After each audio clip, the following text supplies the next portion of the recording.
And here we are. Sorry, I was having a little technical difficulties because now I'm going also live on Instagram. Welcome once again, folks, to another exciting Incredichat here. Tonight, we're going to do something a little bit different. We did this before.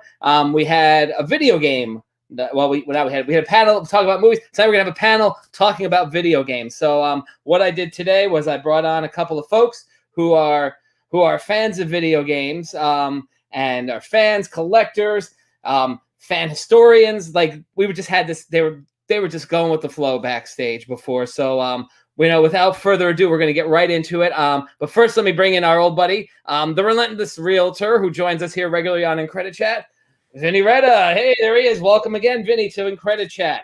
Hello. All Excuse right. my dogs. If you hear them barking, it's going to be a rough one tonight.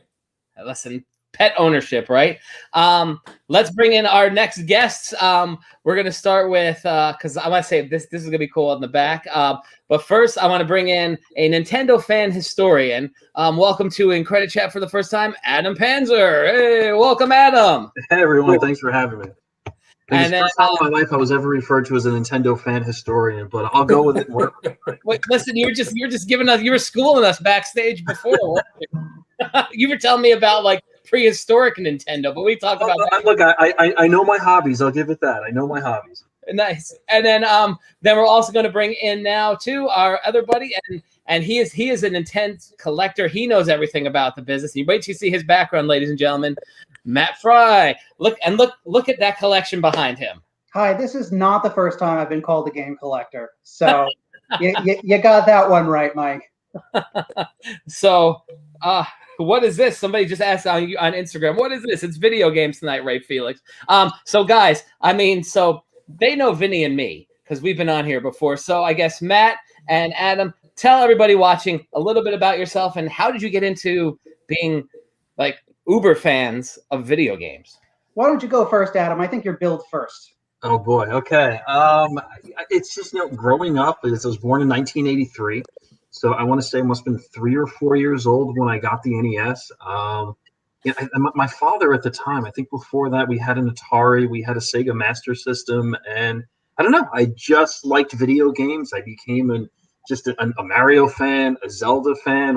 All my friends were fans of it. And, we all ended up growing up and we got jobs, we had kids, and I still kind of just held on to video games or Nintendo. Just to kind of just keep that connection to my childhood. Admittedly, I kind of read more about games than I play them, but I still buy them. I'm still into them. I know a lot about them. I love the industry. I don't know what it is about it, but I love the business of video games and, the console wars and the companies that have emerged, the companies that have fallen. In my mind, it's oddly enough, it's almost like a soap opera, but it's just kind of the thing that I'm into, and I know about what I'm into. I love reading about them, and that's really, I guess that's all there is to it, right? Yeah. All right, very good. As for my path to what you see behind you, it started simple. In December of 1985, I was 3 years old. I had just turned 3 the month before, and my dad had just purchased an Apple IIc computer. And the first game he bought for us was something called Kid Writer, which wasn't quite a game. It was more of a construction. You made your own stories with it. But that kind of ignited a spark that later on in life, the Nintendo Entertainment System just kind of ignited a passion in me. The first game I ever played on the Nintendo was Duck Hunt, which I thought was okay. But then on the same cartridge came Super Mario Brothers 1, and the rest, shall they say, is history. My path involved being in love with Nintendo when I was younger. I sort of switched to Sega and Nintendo at the same time during the console wars. I was one of those kids who had both. So I was like, hey guys, don't fight. There's great games on both sides. But secretly, I liked the war. As time went on, I guess Sony is my jam now. I've been a PlayStation man since 1995, but that doesn't mean that I don't love all video games.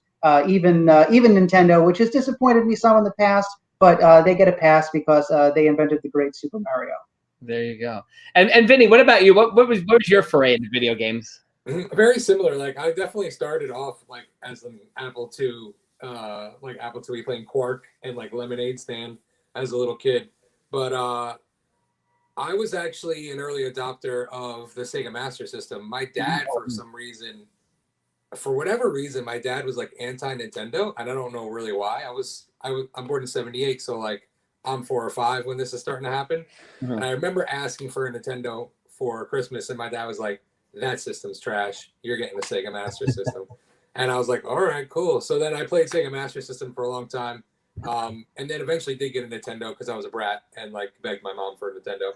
And but always was more of a Sega fan growing up.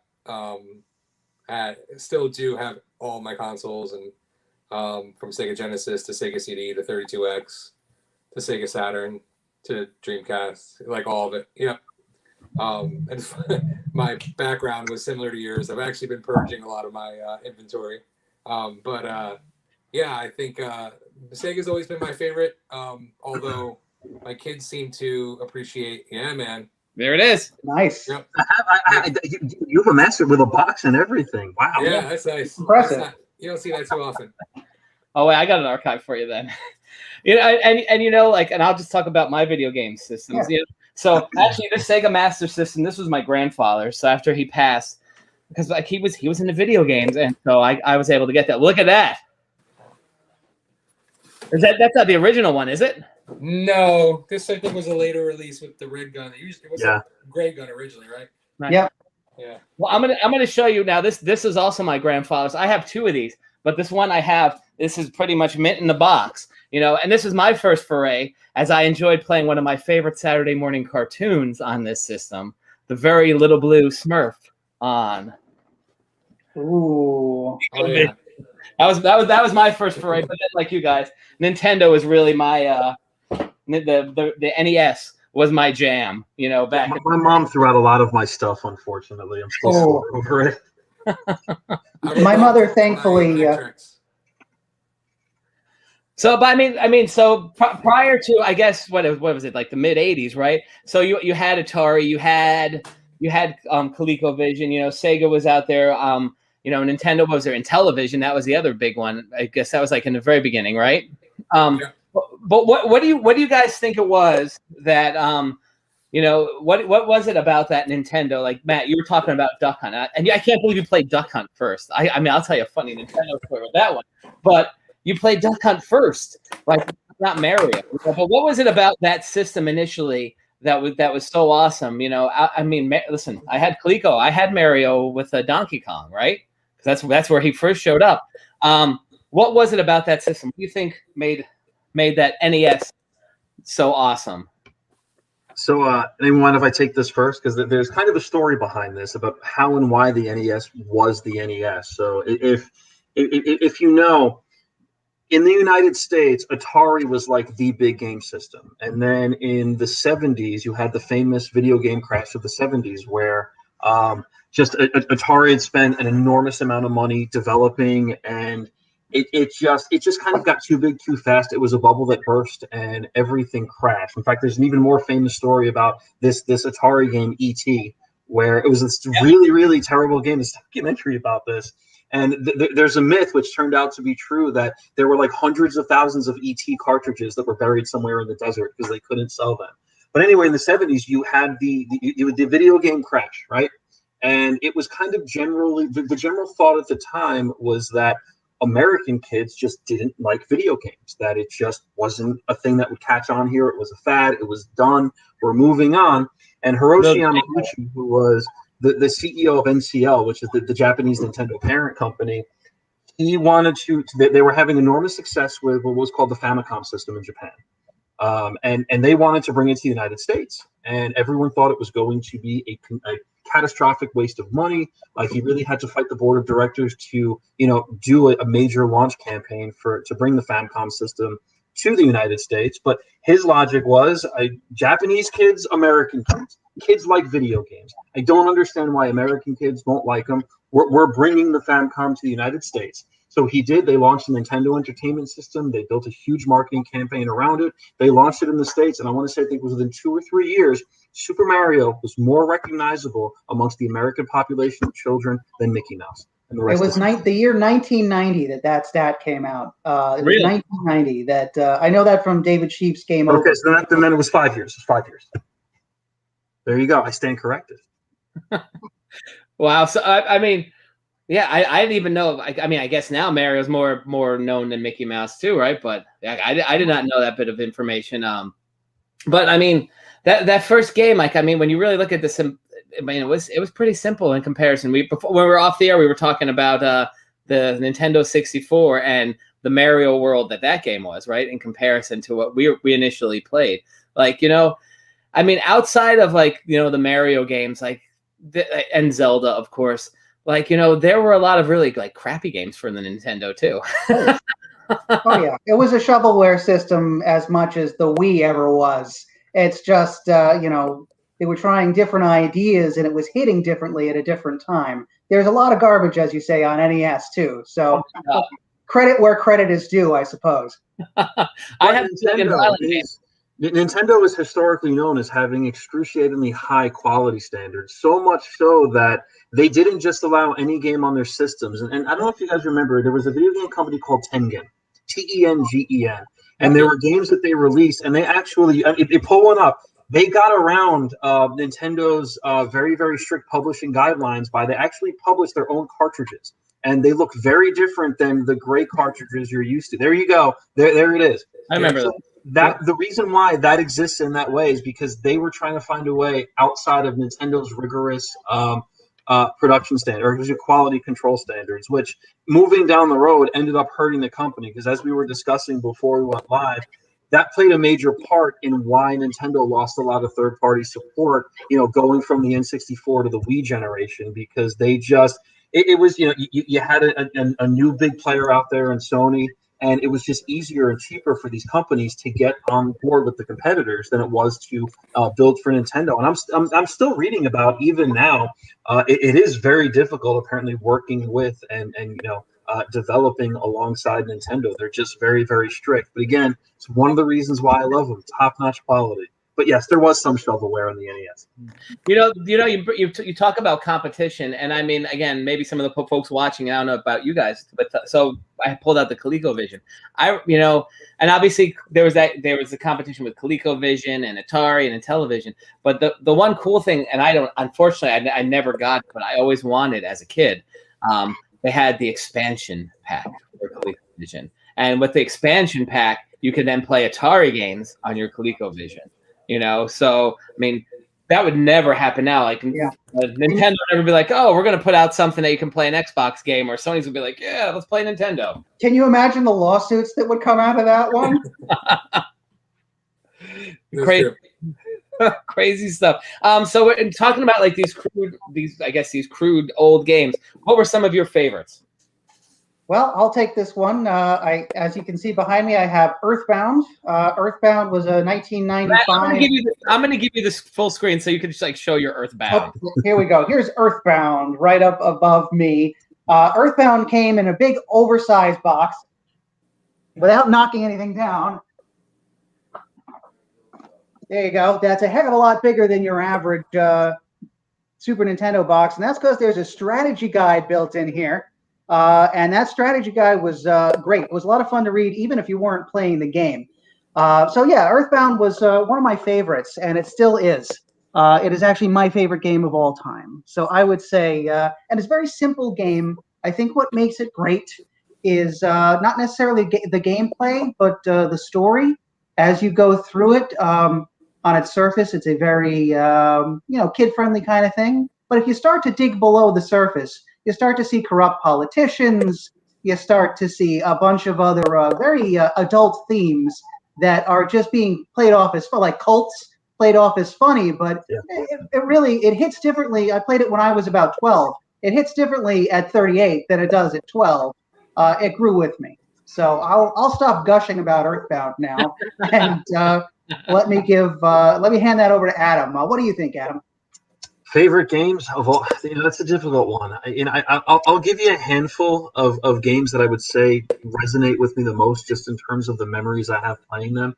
And on that list is going to be Super Mario World, which was the debut SNES game, and I remember seeing that for the first time in the store, and it blew my mind. I've never seen graphics like that, and I couldn't wait till Christmas to get all my Christmas money and buy my Super NES. Then of course there's Mario 64, which was the first real 3D game. It brought us the advent of the analog stick. It was the launch of the N64. I remember seeing that for the first time, and that just, again, mind blowing. I have great memories playing The Legend of Zelda, A Link to the Past, which was the SNES Zelda, The Legend of Zelda, Ocarina of Time, Super Metroid, another, oh my god, it's a phenomenal game. It's so hard for me to pick a favorite, but I would say that, you know, the Mount Rushmore for me would be the Super Mario, Zelda, and Metroid franchises. Those are the big three. I don't care what I'm doing, where I am, what my responsibilities are at the time. A game release, a mainline game releases in one of those franchises, I'm there at the store buying it day one for those three. Vinny, how about you? What games did you find yourself drawn to in those early years of video games? I mean, I actually, for very early on, was pulled into RPG games. So I liked playing, you know, Final Fantasy, Shining Force. Shining Force 2 is probably my favorite game of all time. But a game that is near and dear to my heart, maybe really odd and nobody ever heard of it, is Lunar Silver Star Story for the Sega CD. Yeah, that's the best game of all time right there. Shining He's Force got 2. it. I love it. And you have that, Matt, you have that Lunar game too, don't you? I have the PlayStation. It's not the exact game you mentioned, but this is the PlayStation re-release from. Yeah, I have that too. Yeah, I have the couple original years Sega ago. CD of 1 and 2, and then I got the PlayStation re-releases of both, and hoping they redo it at some point again. And then, but I have to find like what my favorite games and what my most played games are probably two different things. Like, oddly enough, especially in the like Sega Saturn, PlayStation 1 days when I was like 17, 18, I had my own apartment, and you know, we'd have friends over. Most of the time, I actually had a Japanese adapter for my Sega Saturn, so I had a copy of X-Men versus Street Fighter. Oh yeah. Oh, nice.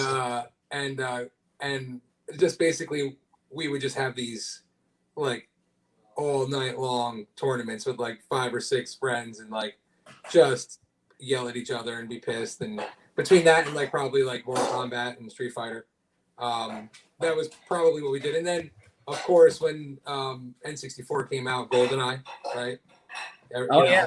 So, and then Xbox One would be the original Halo. So I think those are probably, I played them more, even though they're like not my favorite games, because they were just more of social games, you know, pre-internet online gaming and stuff. Yeah. You know, like for me, and I mean, Adam, you don't know this, but Matt and Vinny are gonna laugh at this. Like for me, going all the way back to the Nintendo, like I was all about the DuckTales. DuckTales is a great game. Oh my god, that Moon theme is considered to be like one of the greatest musical compositions in the history of video games. But everyone loves you know, DuckTales. it's funny. Just to throw this out there, my son is 5 years old, and he was watching the DuckTales reboot from 2017, and they actually worked the Moon theme from the NES game in there as a lullaby. I gotta go check that out. That is awesome. I didn't know that. I was sitting there working at home, and my ears perk up. I'm like, is that what I think it is? And I walk in, and he's just sitting there watching it like, you know, he doesn't know the backstory. I'm like, oh man, I am raising you right by accident. This is great.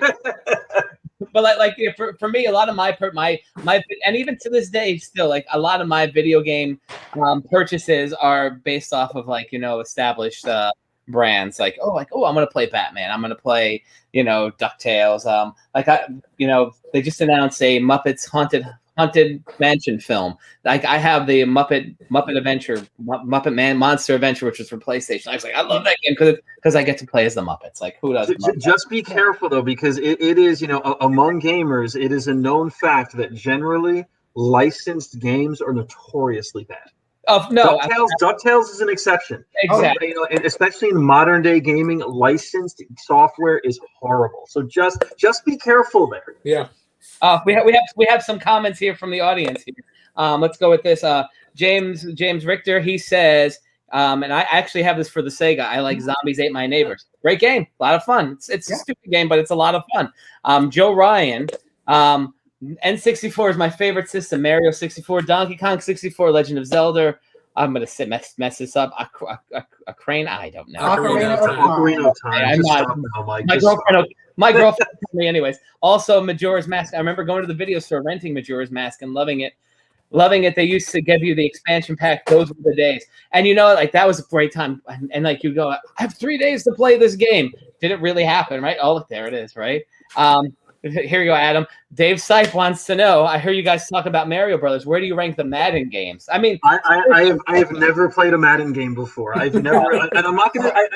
I can appreciate them for what they are, but I'm not in sports games. I've never played a Madden game, so there's my answer on that one. Thanks for the comment, Dave. There is one sports game that's worth playing, and it's NBA Jam. Yes, that's all I'll say. Yes. So Madden, I don't know if I've actually ever played a Madden. But I did play a lot of. I think it was either Sega Saturn or maybe even Sega Dreamcast. I like the NFL 2K series and the NBA 2K series. I think when Sega was doing them. Yeah, that was Dreamcast. Yeah. I mean, from a financial standpoint too. I mean, like, and this is all the video game distributors, right? They make a killing on the sports game because they just make it year after year. They can release them every single year, and they it's absolutely. But dude, I'm with you on NBA Jam. I say boom shakalaka to that one. I spent many a quarters on NBA Jam at Mr. Arcade when I was a kid. Let's do some. If you were stranded on a desert island and you could only have one system and its complete library, what would it be? That's a tough one, right? Well, I'll tell you what. I can tell you what game I would bring. I would bring Duke Nukem 3D on PC because there's so many user levels. You could. I bought one of those 1,000 level packs once. They would sell these 100,000 level packs, and I beat that. I finished the 1,000 levels without cheating. So that's the game I would bring. The system I would bring. That's a much tougher question. To be honest with you, I'd probably bring a PS4 because the games are just longer. Yeah, I think a lot about the libraries, and I think as much as I like a lot of everything that we mentioned, I think overall one of the most impressive libraries was PlayStation 1. Yeah, I can agree with that. And I think I would bring my PlayStation 1 in that library. Resident Evil, there's just so much stuff for that original PS1 library. It's so sick. I got to go with the SNES Genesis generation for that question. In my mind, that is the golden age of gaming. I mean, that was, and it's interesting because if you go back to those sprite-based games from that generation, they all aged incredibly well. Whereas you go back to the PlayStation 1 generation, which was really the first 3D polygonal generation, those games did not age well at all. They're choppy frame rates. They're extremely low res. I mean, you look at those games and it's like, wow, how did I look at this? But you go back to a game like Donkey Kong Country or Super Mario World, even Mario Kart, the original. They still look great. They're still aesthetically pleasing. And shout out to Doug Carpenter in the chat for bringing up Blades of Steel. It's another worthwhile. Steel. I got to give you that one there. You're absolutely right. Blades of Steel. And we'll throw Tecmo Bowl into that category as well. And Doug also says Tetris is an iconic game and doesn't get old. Vinny, here's please don't laugh at me and don't judge. Here's an iconic game from the PlayStation 1. Is this going to be part of your library collection? Spice World. I'm aware of it. I almost bought it as a lark, but that same day I actually picked up Mrs. Spider's Tea Party because I felt that would be the worst, more funny game. But again, I think that's like one of the and you're talking about deep libraries. I mean, and I don't even. I'm just like I have a bunch of my games here. Some of these games were just like why a Spice Girl game, right? Somebody's buying it. Well, yeah, exactly. Make it cheap enough and then give it a license. Anybody will buy it. Dave Sipe brought up a good game in the chat. Yeah. NHL, the NHL franchise from the 90s for the SNES and Genesis. Dude, NHL 96, 97, 98. I'll give you that one, Dave. Those were my all-time favorite sports games. I love the NHL games. Yeah, they're really good. All right, so I got a question for you guys. Yeah. What are you guys currently playing now? Like, what's at the top of your current library? Oh my God, it's the worst. I'm so busy. I'm that guy now. I've turned into that guy. Like I even got to the point where I stopped buying them. I convinced myself. Yeah. I finally was like, it's not gonna buy it. The last thing I played was The Last of Us 2, which I really loved. And God of War. God of War was the PS5 God of War, obviously, or PS4 God of War, obviously. I do have a PS5, which I love. My son's play it a lot. Dude, get Returnal. Returnal on PS5. I'm with you. I barely play games anymore. I find myself buying them. I play them for a week and that's it. I'm not like I cannot put Returnal down. I don't know what it is about that game.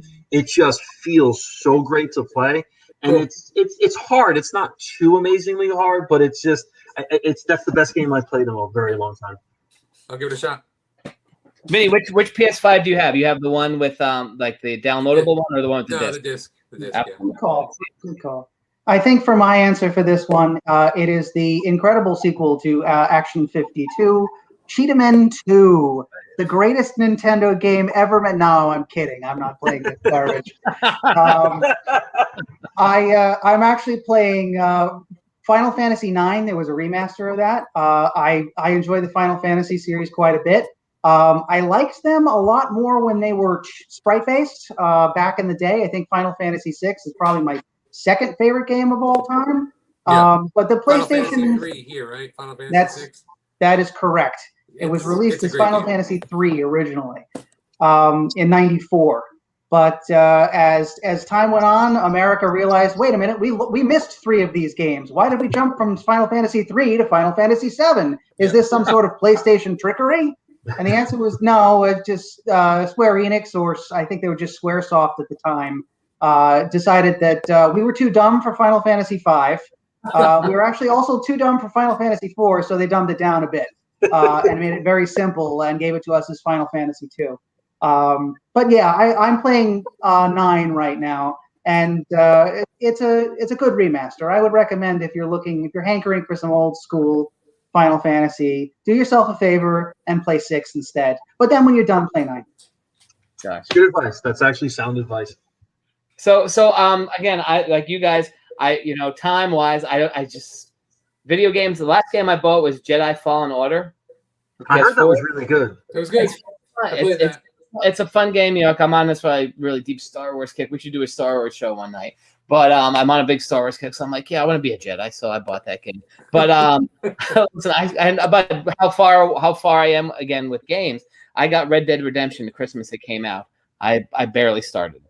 The original Red Dead Redemption? No, the new one for the PS4. Yeah, I was saying that the second one I couldn't get through either. Not to say there's anything wrong with the game. It was too overwhelming. There's too much to do, but it's gorgeous. It's one of the prettiest looking games I've ever seen. Yeah, my cousin felt the same way. 16 hours to figure out how to get out of camp. Like, there you go.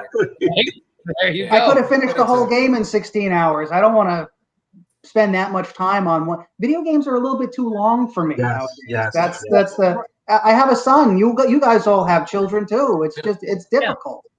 Yeah, and that's a good. I was going to go that way, Matt. We look back at some of like the simple games that we played, like the Mario Brothers, the Duck Hunt, Donkey Kong, right? I mean, even talking about like the stupid Smurf game from ColecoVision. Like these were all the side scroll games, DuckTales. You quickly, I don't want to say quickly, but like you complete the mission and then you keep it on. But now it's like when you have this free reign, this open world, like the possibilities are endless. Like Fallen Order, for instance, it's a cool game. I love it. But like at points, I'm like, God, but like, where the hell am I going? It's confusing because there's just so much to go. And Red Dead Redemption, Grand Theft Auto. Grand Theft Auto was like really the first cool game that I played that was like that. That was Grand Theft Auto 3 for the PS2. That was my entry game into PS2. Yeah, I remember, just to throw out a quick story. Mike and I have known each other for a while, and I remember Mike telling me one day that he only owns one PS2 game, and that's Grand Theft Auto 3, because he wanted to buy it before they banned it. But it looks like they didn't ban it because they still have my copy. So, but I'm sorry to interject, Mike. I just thought that was a fun story. But that was the thing, and talking about like the side scroll games. I mean, like, and who was it? James was mentioning before here, Zombies Ate My Neighbor. Zombies. Like, but a fun but simple game, And then just I pulled this out of the Sega box, and it's another side scroll, but popular, even probably more popular now because of the film, right? Maximum Carnage, right? Is that the red cartridge? Can you open that up? Is it a red cartridge? It's not. It's not. That might have just been the SNES version. I have, okay. I have a red cartridge version. Good. All right. So I'm not nuts. There's a Sega red cartridge. But yeah, no. So and Doug mentions it just here. Agreed. Games are not pick up and play anymore. Like you really. That's so true. I'm with you. That's kind of a thing for me. Like it's, and that's kind of why I really like the Nintendo Switch, because it has that quality about it where like you can just pick up, get right into a game. But one of the things I really love about the PlayStation 5, and one of the reasons why I think I am starting to game more than I have in the past, is with this current next generation of systems. The real big difference is that they're using SSDs now for their hard drives. So there's virtually no loading time anymore. So it actually really is nice that for the first time, like in forever, I can turn on the PS5, click on a game, and I'm in it. Like there's no loading time. It doesn't take, I don't have to sit there and watch like 8 different splash screens of studios that made the game. Yeah. I'm just in it. So you really can just pick up and just start interacting with it right away. But that's the one thing I love about the Nintendo Switch as well. It's you keep it on the nightstand, you pick it up, pop in a Mario game. But it's you're right. Most games today, like they're very large. They're open worlds. They have these really elaborate narratives. They have budgets that rival like the biggest Hollywood summer blockbusters. And you can't just jump in, go for a high score and jump out anymore. Yeah, I agree with that. I just want Matt just showed Joe Ryan wants to know. That's why I was doing this. Yeah, and you could play as a raptor, which was unique. Yeah, I remember that. That was cool. But yeah, no, like jumping into a game, like, and I'll use Red Dead Redemption and the new one, the Red Dead 2, even Jedi Order. Like you load up, you got to go through all those opening credits, and then the menu, and it's forever to load, and then you got to kind of like watch a film, like spend like 15 minutes before you even get to start to play the game, and. I mean, it's cool if you really want to invest that time, but like a lot of times, like some programmers can pull it off. Some guys can do it, and most of the Sony guys pull it off. Like Spider-Man, Uncharted, Last of Us, God of War. Like I mentioned before, like I remember playing those even years ago when the boys were younger, and they would like sit on the couch and watch it and be like, "Can you play that game?" I like just watching. It's like a movie, Yeah, those are.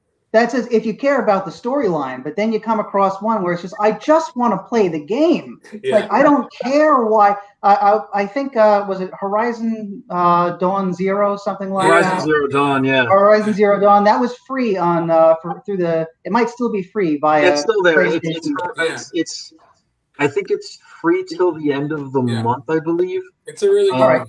So everybody with a PS4, go download that now. However, the reason I bring it up is because I tried to play that the other day, and it forced me to watch an intro video that I didn't care. I just want to stab something. Let's go, guys. Yeah. So, that whole game is plagued like that. You have to skip most of that stuff, and you don't even really. And because a lot of the stories in those big scenes, you don't even know who half the characters are.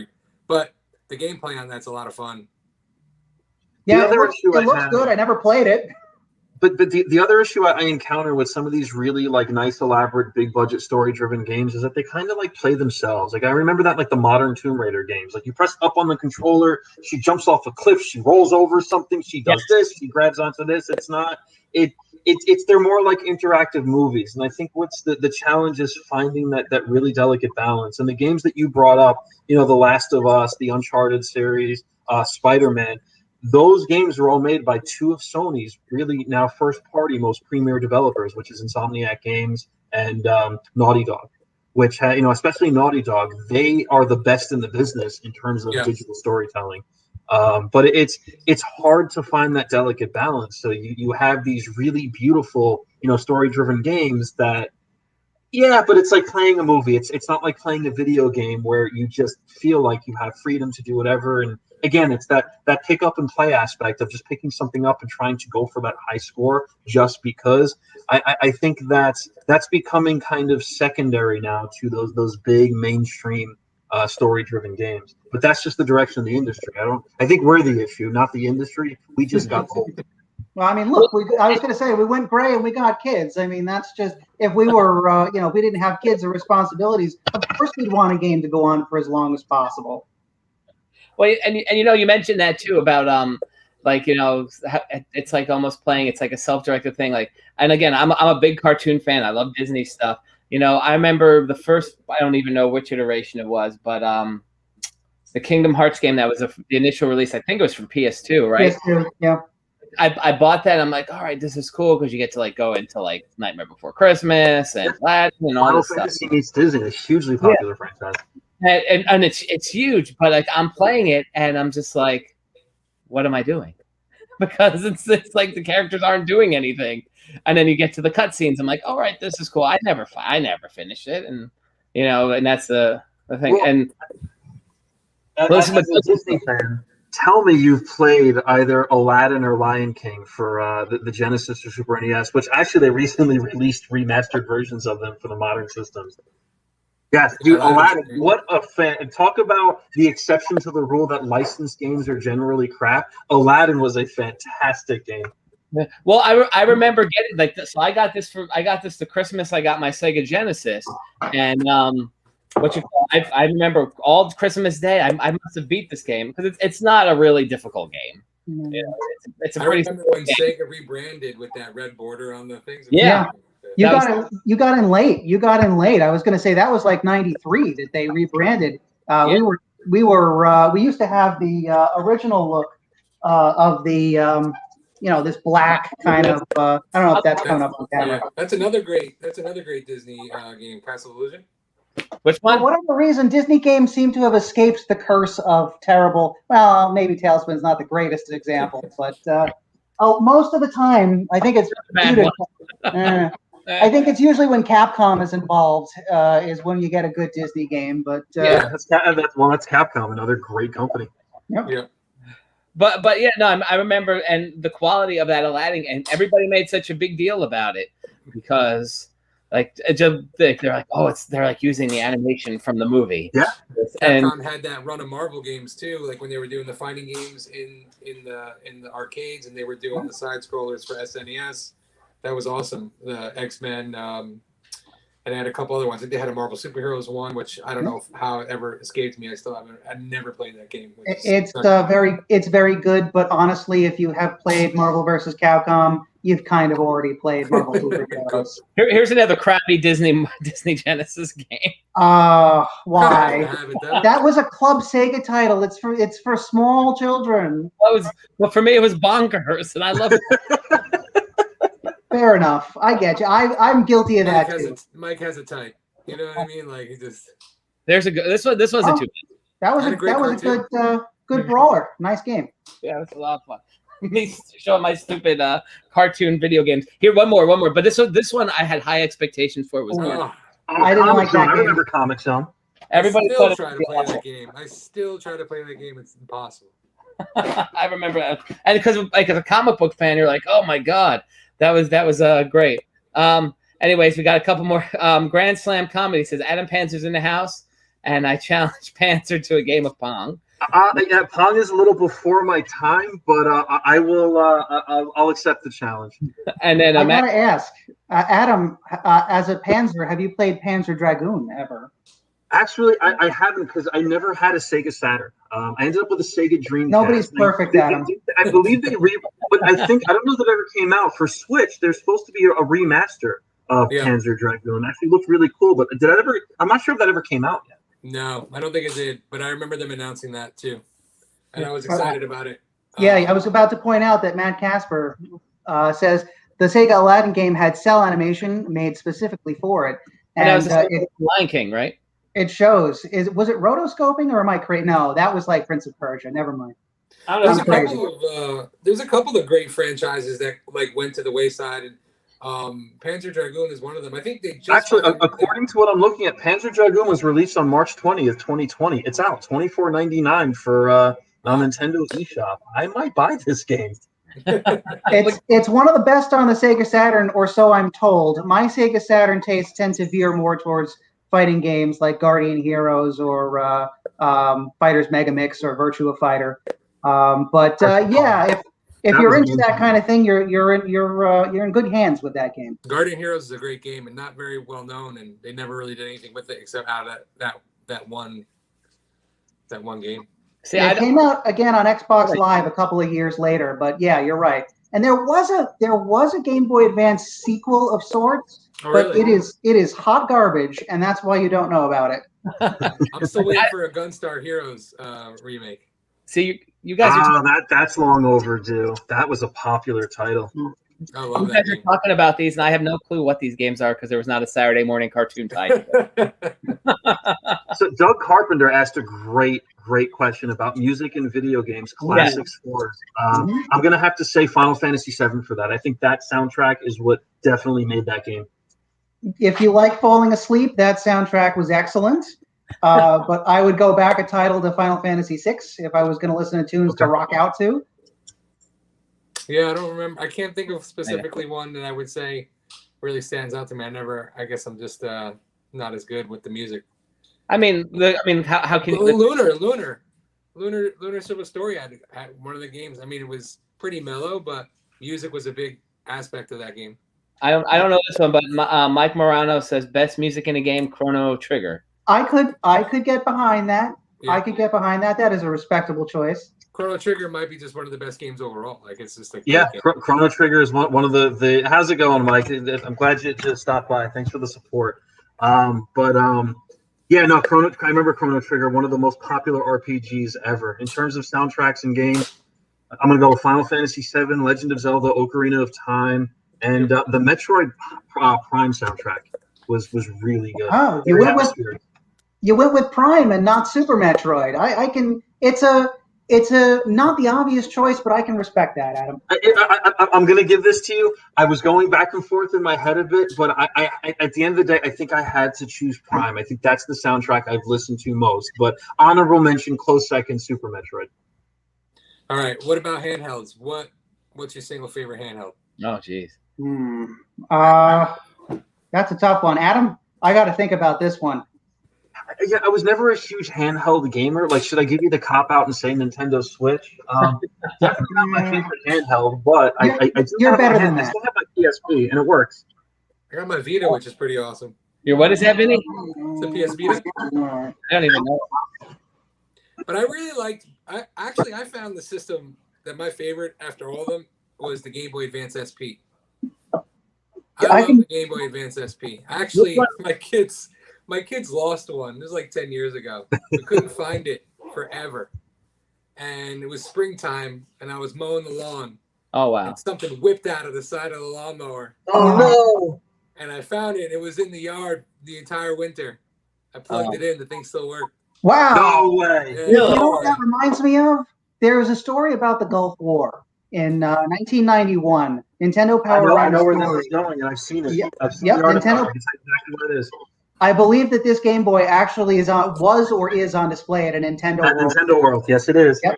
And I'm not quite sure what happened. I think they were attacked, or there was some kind of bomb went off, and the Game Boy, the B button was broken, but the A button still worked. And there was another story where somebody had dropped 3 cartridges into a toilet and accidentally flushed it, and the plumber came by, tried to dissolve it with Drano, and they did all sorts of stuff. They pulled the cartridges out and they dried them off, and they still worked. So that's a real boon to the quality of early Nintendo handheld games, or just Nintendo games in general. Wow. So I got asked a question in the chat. Did you ever go on a date and play Nintendo? If so, was there a second date? No, I never had a Nintendo date. But true story, I did get engaged in the middle of Nintendo World, New York City. Oh, that actually did happen. That's true story.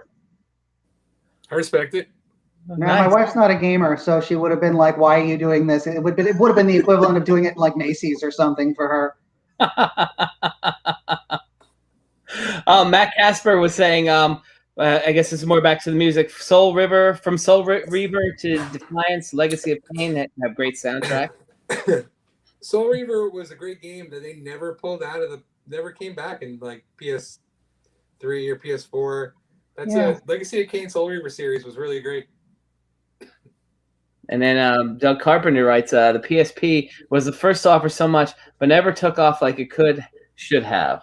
And they couldn't compete against the DS. I mean, Nintendo always had just a stranglehold on the portable industry. Sega learned that the hard way I think 2 decades before with the Game Gear. which I always wanted a Game Gear and never had one. I wish I did, but they couldn't compete against Game Boy. The PSP or Vita could not compete against the DS and 3DS. But there was one game for the PSP that I loved. They re-released a version of it for the Switch that I still play to this day. And if you are a Tetris fan, you absolutely have to try a game called Luminous. Fantastic puzzle game launched for the PSP. It was, I think, one of the only 2 games I ever bought for the PSP, but I still play it. A whole 2 games, huh, Adam? You loved that PSP to death, huh? I have Yeah, a I got to get rid of. the PSP only for the God of War exclusive games that were on that, and then they came out on the PlayStation 3 anyway. Well, the PSP was not was a failed system. It didn't last very long. No, and the media was awful. If you've ever seen a PSP disc, Oh, the UMD disc. I think which I have. Shockingly, I have one. This happens to be a movie disc. Yeah, you beat me to the punch. Here, you hold on. See, that's the UMD front. This is the back. There is a hole there. I don't know if you can see that. There's a hole on the back where you can like lick it or put your hands on it, and you ruin it. Like, what's the point of this casing if it's not going to protect it? If it's got a hole in it, that's like a spacesuit with a hole in it. It ain't going to help you. Oh my God. Loco Roco was a good game, Doug. That was a good game. I didn't own it, but I know it, and it was a good game. Now, let me ask you guys this question too, and I don't think they do it so much anymore, right? But like, you know, the game would come out for like the Nintendo, the Game Boy, you know, so it would be like this, it would all be like a mass release. You know, like, are you as collectors, as fans, did you purchase the different variations, and is it really worth purchasing those variations back in the day? It really depends on the game. For example, the first game that comes to mind is Samurai Showdown, the original on Genesis. It was one of those cases where, look, I'll admit that in my old age, I think I like Genesis more than SNES. But in most of the cases, with most games that were multi-platform, the SNES version was a better option. It usually looked better, and it usually played better. But this was a case where the Genesis version had large, detailed sprites for the characters, and it was at the loss of a character named Earthquake that nobody liked anyway. So you had 11 fighters that looked great and it played well. The SNES version, the sprites were about this big, and they replaced the blood with sweat. I guess it was white. I remember the headline in GamePro was Samurai Milk because it looked like they were Mortal Kombat, by the way. Yeah, man. And that was again. The Genesis version of Mortal Kombat just mops the floor with the SNES version. Looks and sounds better, but the Genesis version just plays better and has the violence that you come for, or at least that you came for when you were, you know. 12. Yeah, but Mortal Kombat 2 on the SNES is still in my mind one of the greatest arcade to console ports that was ever released across the board. I can understand that. They really flipped the tables on that one. They brought the blood back. It controlled well. For some reason, Johnny Cage's pants were red. I don't know why. They should be blue. Well, that was because you had the ESRB by then. So the Mortal Kombat release on consoles, that is actually what gave birth to the whole ESRB rating system, which I don't think existed before that. By the time Mortal Kombat 2 came around, they were able to give games an M rating, and that was why they brought the blood in, I believe.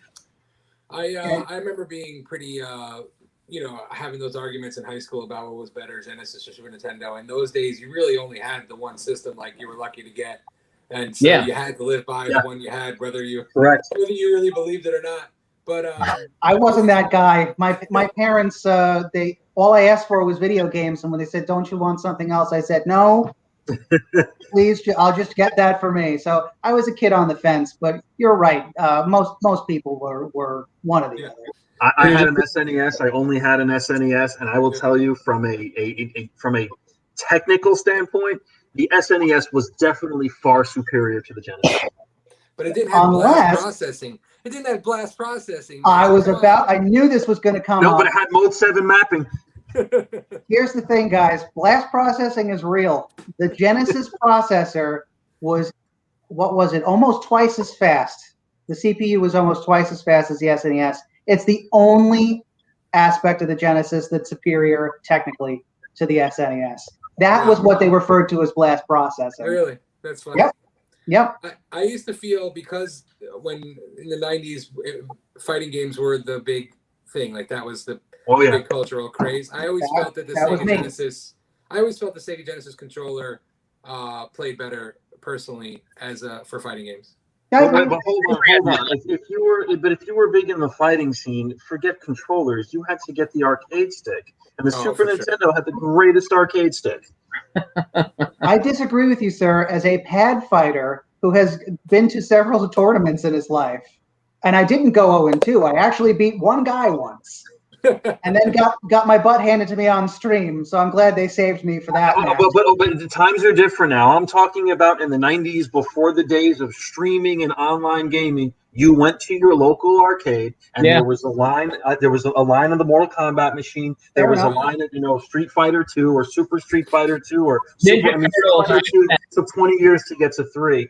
But that's where it was at. And if you could not play a fighter with the arcade stick, you were trash. You were not worth anything. I mean, you would go home and you would practice on your pad if you even thought that was practice. It was about the arcade stick. It's different now because the arcade scene is dead, and it's all about the console games and competition. So yes, now it's a much different scene. But back then, in those days, if you did not play with an arcade stick, you were not authentic, man. You were not the real deal. You were a poser. Sorry. There's only one way around that, and that's to play as Chun-Li, who does not require any back and forth or fireball motions. All you need to know how to do is jump and ram that kick button as hard as you can. So that was the one that you could just, if you played on pad, you could go to the arcade and you'd still be just as good or bad. That's funny. I got to say, Adam, thank you for bringing us back to that because, that for at least our generation and before us, like that was really like the first entry into you had your systems at home, but like you went to the mall and whether it been a Mortal Kombat, like I threw out there like the Ninja Turtle game, the X-Men game, and you would sit there with like 3 or 4 other complete strangers working together as a team. Playing that game, and the X-Men side scroller with the was it 6-player? If you found the one that had the 6 sticks, yes, that was Shangri-La, man. Even if you were Dazzler, yeah. Somebody, if you play to 6 people, somebody's got to be Dazzler. That's just the way. Somebody's got to be Dazzler. I used to love. There was an Aliens vs Predator Capcom side scroller. Yeah, I used to love, and every once in a while you can find that, and that's hard. They never adapted that for any console. Unfortunately. No, I would have bought that. I loved brawlers and I loved fighting games back in the day. I still do. Do. Streets of Rage, Final Fight. Yep. Good stuff. Final Fight was an awesome game. That was a great Super NES, Capcom. I loved Final Fight. Wow, you like the SNES version, huh? I'm sorry. You must still miss that missing stage and that missing character. Yeah, didn't they come out with a Cody edition or something? They came out with Final Fight Guy, which was exactly the same game, only you couldn't play as Cody, but you could play as Guy.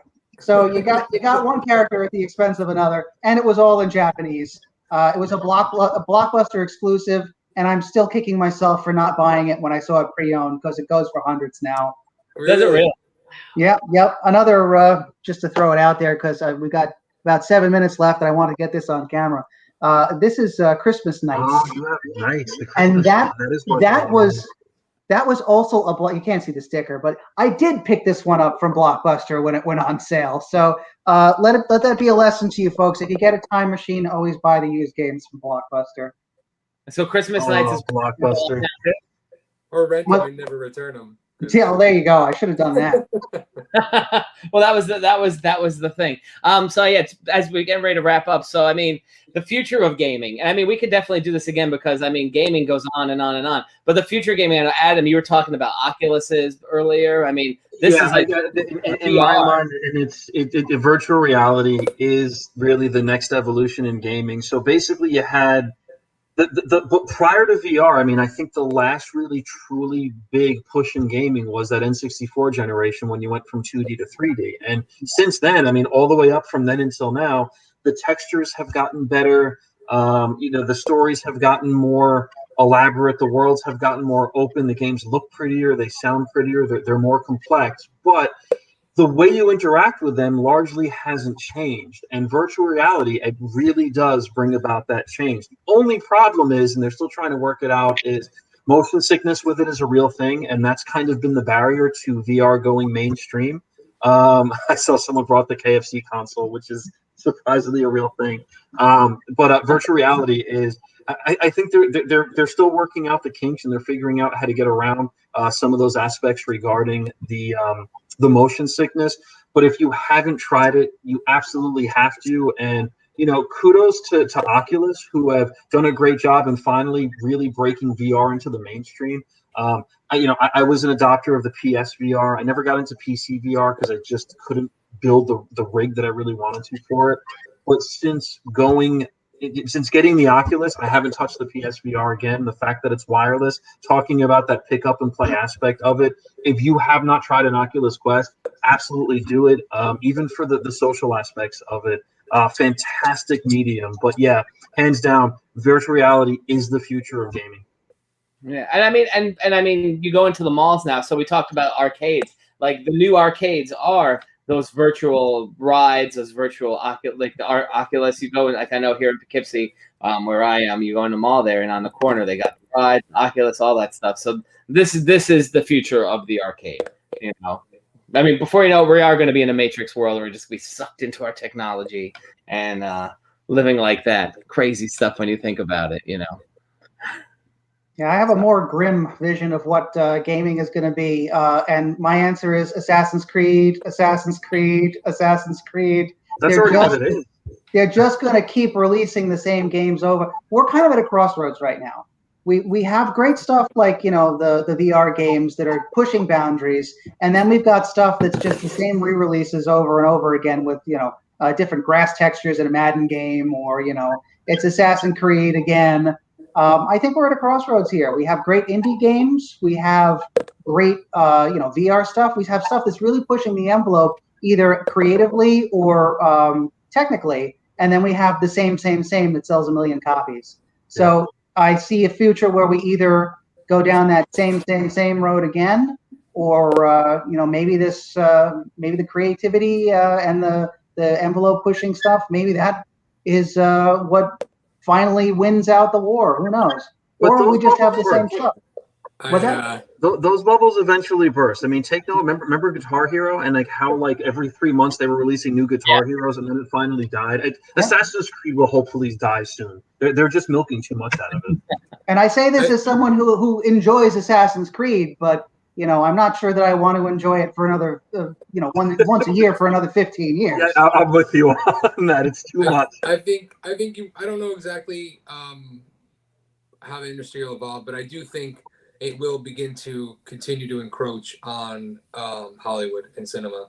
And I do think we'll have eventuality where video games are going to pull away from that market, and there'll be more movies that are made like video games and more video games that are made like movies, to where you'll start to see them they'll start being the same thing. And it's something like the DC or the Marvel Cinematic Universe put out a movie that was in continuity, or a game that was in continuity with their movies. You'll start to see stuff like that. But some of the movies, like you were saying with Naughty Dog and stuff, they're so cinematic, and it's almost like when they announce making like a movie version or a TV version of those things, like why would you ever make a TV show of The Last of Us? I'll just play The Last of Us. Well, I think HBO's working on The Last of Us. Yeah, I think it actually died because I just think it's a bad idea. Like, what are you gonna do? Like, it's already a really good TV show.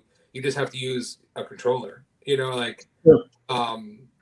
So I think that there'll be an eventuality where those two worlds kind of blend a little bit more. Yeah. I don't know if one would ever wipe out the other, but I'm just saying that I think we'll see more stuff that's interactive like that with the use of VR and haptic and stuff like that.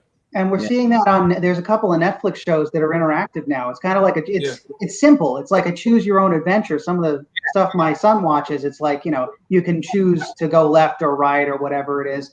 But that reminds me of those old adventure games back 100 years ago. Yep. So I don't know, that may be the seed that grows into some of that crossbreeding that you were talking about. Yeah. Cool. Well, guys, it is 9:30, so we will. I mean, we'll pull together and do this again. I mean, there's so much, and like really get into a specific thing. I mean, like I'm just looking at there's Genesis, all just and look behind Matt, right? He's got everything. So I mean, we could talk about one system, right? But no, this was great. You know, just before everybody takes off, I want everybody to know. Come if you're in the Wappingers area, come this weekend to our outdoor event that we're going to be a part of at Royce C. Ketchum High School. It's a community flea market. There will be comics. There will be video games and other cool role-playing and card games from our friends at Champion Card Collectors, and some other people are going to have like old toys and things like that. So check that out. And then I mean, certainly thanks to you guys for coming out tonight. I know that this was new for some of you guys, but it's always fun, you know. And then next week on the show, we have Len Smith. And, you know, we mentioned some of these Disney afternoon cartoons. Len Smith, he was the character designer. He worked on Roger Rabbit. He designed a lot of stuff over in Toontown, but he also was the character designer for Tailspin and Bonkers, that horrible game that we pointed. So we'll talk some Disney afternoon cards. Roger Rabbit was very disturbing. That's really impressive, Mike. I still don't understand why you have Adam and I on when you have that guy next week. Oh, that's exactly what I told him. So. Because it is always good to have great conversation, and that's why we do it. So, folks, we will see everybody next week. Guys, just hold on, and we'll be backstage in a second. Thanks for having me on. Yeah, and likewise, guys, this is a blast. Yeah, I enjoyed this. Follow Incredicon HV, and guys, we'll see everybody next week on Incredichat.